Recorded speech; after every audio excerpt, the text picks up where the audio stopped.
How to fix high ping in Genshin Impact. Now, if you generally have a high ping, the number one way to improve your ping is to connect to an Ethernet cable.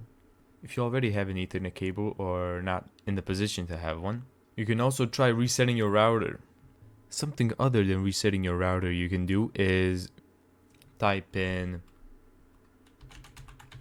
control panel, type in the top right corner network and sharing center. Here it is. Here under connections, click this, go to properties, internet protocol version 4, double click it, and select the option use the following DNS server addresses. Here type in 8888, that's 4 number 8s, click tab, and then 8844, there you go, and then click OK. Now, another thing that you can do is restart your internet using your computer.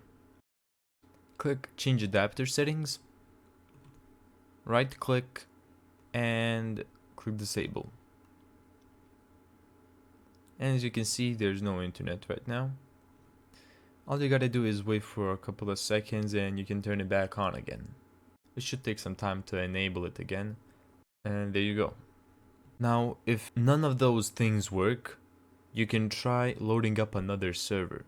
For example, if you're playing on an American server, you can try playing on the European server. And that's how to fix high ping in Genshin Impact.